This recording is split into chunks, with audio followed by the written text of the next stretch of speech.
Guys, welcome back to another episode of OCN Rigs. Got a classic for us today, Jack Ross and his 1989 Land Cruiser. Jack, what's going on, man? Hey, Blake. Thanks for coming on, dude. Yeah, for sure. So talk a little bit about the buying process and how you found it. Well, I come from the tuner world. I was driving a two-door Volkswagen. I was getting kind of bored with that. I got on I Hate Mud forums and started to poke around there and got familiar with the different Land Cruisers that are the different series. I was nervous to have a carbureted one, so I ended up going with the newer FJ62 with fuel injection. I probably looked around for about 9 months. Took me a long time to find one that wasn't completely rusted out for less than 11 grand. I found this in Kansas. Got in touch with the buyer. The whole Craigslist dance, right? It was one photo, side shot, and he made it sound like it was a great car. Cool. So I took the chance, got a one-way plane ticket from Denver to Wichita, Kansas. Had some trouble getting bank funds because the banks closed really early in Kansas for some reason. About 4 hours later, I was driving out of Wichita on my way back to Denver. Awesome, man. 30-year-old vehicle, this is your daily driver. Talk a little bit about the realities of owning a 30-year-old Land Cruiser that you maybe don't see on Instagram. Well, I can go back to that day I bought it.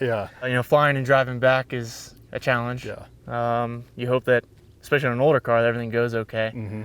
Unfortunately, I was pulling over about every 60 miles and putting coolant in the vehicle. I pulled out of the airport and the first 100 miles were great. And then it started to stumble and I was pulling over and just refilling the cooling system. Gotcha. Every 20 to 50 miles. Some of the realities of owning a 30-year-old truck, something breaks on it every week.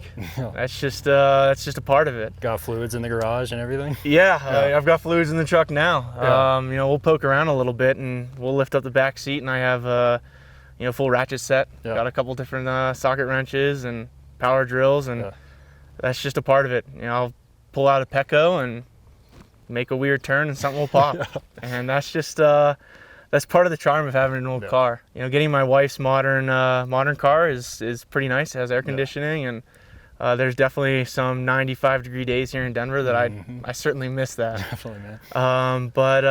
I found life in the slow lane, on the highway. In the right lane. To be pretty charming. Absolutely. I know you've done a lot of work to it. Let's take a closer look. All right, Jack, talk us through the front end a little bit with the bumper. I know it looks like you got some aftermarket lights in here too. Yeah, so originally when I got the truck, it was in much worse shape than I expected. Some of the aesthetic type items went on the back burner. And it turned into, safety first. Safety and reliability. So immediately after driving around, even in the city with the standard lights, I realized that the old candle just doesn't work. Candlelit truck doesn't work. No, not at all. So I got on forums and looked around Instagram and got comfortable with what is being offered and found these JW speakers, headlights, low beams and high beams. A lot of Jeep guys run them. Cool. They have a great 7-inch light. I got comfortable with that. They're expensive, but it's night and day difference. It's incredible. I did just throw a nice little black paint over the chrome on the front because I like the black and tan look. You can see it's nicked up now. I probably need to strip it and do it again. And then the bumper's 4+ products. This is one of the latest things that I put on because quite honestly, I wasn't planning on doing a winch. My wife and I aren't getting into serious things. So this is one of the last things I did just from an aesthetic standpoint. And of course, being able to easily get towed out if I do something stupid. But it really gives it a good look, and I really like it. Talk a little bit about sourcing aftermarket parts. Is it kind of difficult with this thing on a 30-year-old truck? So I think it is definitely a little more difficult than let's say 4th gen or 5th gen Toyota 4Runners, Land Cruisers, that kind of thing. But there's a pretty large following online, and even locally. Colorado, Denver, the Front Range, Colorado Springs, a lot of used parts. Just on Craigslist, I Hate Mud and that kind of stuff. So the access to parts, I'd say, is a little harder than a newer car, but it's not too bad. Cool. Looks good, man. Good clean look on an old truck. All right, Jack, walk us through wheels, tires, and suspension right here. So one of the first things I did was replace the old suspension. Once I finally got the car home, I got under there and saw how weak they were, really rusted. So that led to probably about 35, 40 hours of cutting with a metal, angle grinder.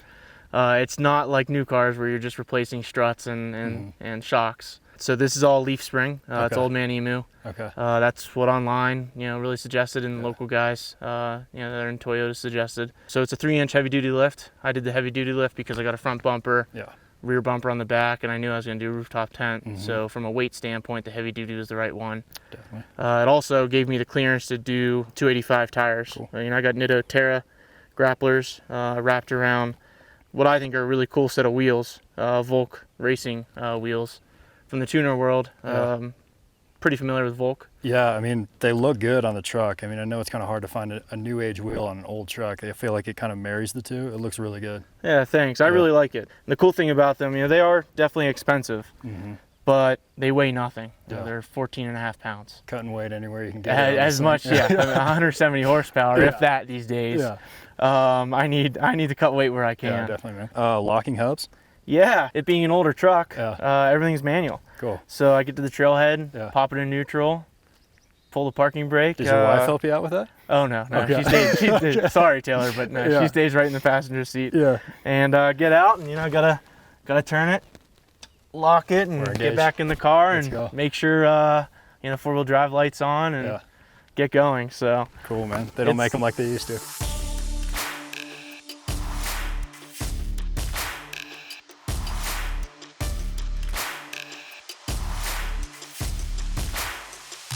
All right, Jack, talk us through your setup back here. That rooftop tent looks really good. I'm liking that up close.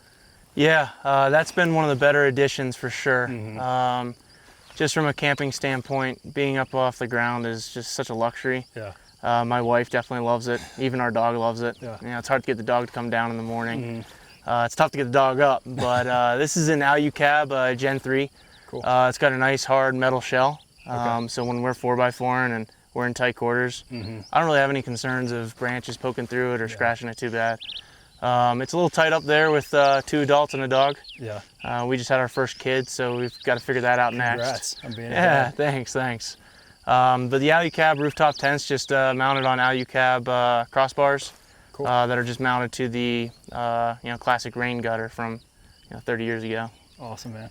Let's talk rear bumper, but let's talk about your water setup too. This is pretty cool. Yeah, so they kind of go hand in hand. The rear bumper's 4x4 Labs. Cool. Out of California. The owner's name is Luke. Luke was great. He allowed me to customize kind of the bumper setup. So it has 2 swing outs. Sweet. One for the spare tire, and then this cool custom rack that we did for the Yeti coolers. Looks mean, man. That looks really cool. Yeah, it's really nice. So I've got the Yeti 45 right here, and then just the 6-gallon silo. Cool. Just we're a pretty active family, so if we're riding bikes, hiking, and then of course cooking, it's really nice to have 6 gallons of water. Yeah, definitely. You don't have to be careful about conserving water that way. So as a part of the swing out system, where the spare tire mounts, there's a nice little nut and bolt here to put a high lift system there. It's just really easy to mount. It's mounts on there nice and secure so it doesn't rattle around. That's one of my least favorite things in the world is when you hear you put new equipment on, you hear this rattle. Hour into a trip and you got something rattling on a 30-year-old car, you might not know where it's coming from or what it is, so one less thing to worry about. I'm always chasing rattles, but it's really frustrating when it's from something that I've done. Yeah. So it's nice to have a nice dual swing out system here that holds everything nice and secure. Yeah. Do you know the overall weight of what we're looking at? I know rear bumpers can add a ton of weight, but there's so much functionality that they add to the truck. What weight are you sitting at? I don't know. Okay. I'm sure we could look it up, but overall, the truck isn't very fast. Not getting anywhere. No, we're not trying to set any land speed records. Cool. I tried to shave weight where I could, but from a utilitarian standpoint, I needed something with this this setup. Cool, Jack. Let's take a look at the interior. I know you put some pretty cool seats in there to make them pretty comfortable. Let's go.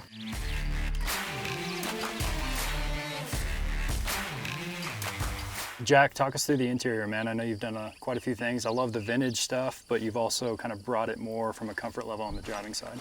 Yeah, so classic old cars, it's part of the charm is trying to leave the analog part of the car alone. But at the same time, this is my daily driver. And I do drive it quite a bit. So I've done a couple things just to add to the safety and overall comfort. Something that's really important to me is audio. So one of the first things I did was put a modern stereo in it, which is great because with the windows down, it's loud music and it's good. Under the hood, let's talk about the engine. Looks like battery setup and just the overall driveline too. Yeah, so I was telling the story about when I bought the car. Yeah. How it had a nice coolant leak. So one of the shortcomings of old Land Cruisers, FJ60s and 62s, is the overall cooling, especially trying to climb up these mountain passes in Colorado. Yeah. So one of the first things I had to do was put in a nice aftermarket intercooler. I also put in a oil transmission cooler because that's one of the common fails, or spots of failure rather, for these old cars. And then something that my wife appreciates, and I certainly enjoy too, we did a dual battery system, pretty much just keeping myself from running out of battery while we're in the middle of nowhere.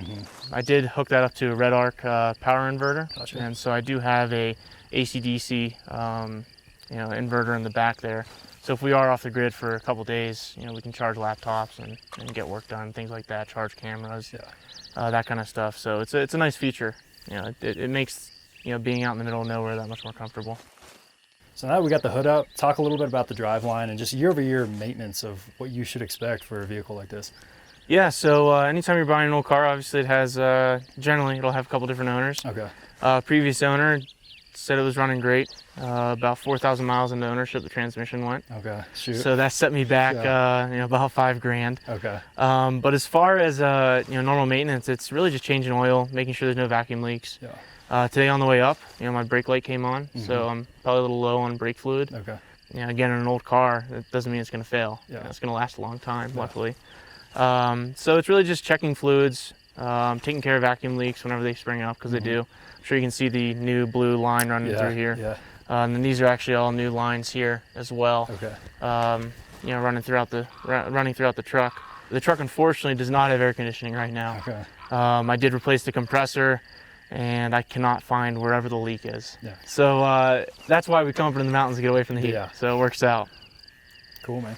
Let's talk paint and cosmetics. I know a thing or two about Toyota paint and Toyota frames from driving them and detailing them. What are some of the things you've done? It actually looks like it held up pretty nice. Yeah, the paint's original. It's got a nice patina to it. Yeah.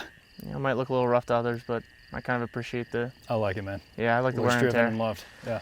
It looks cool. Well, Jack, thanks for coming on, man. Sure. That's a cool truck. It's good to see you guys wrenching on them, getting them down the road. It's a good example of one, too. Any future plans for it?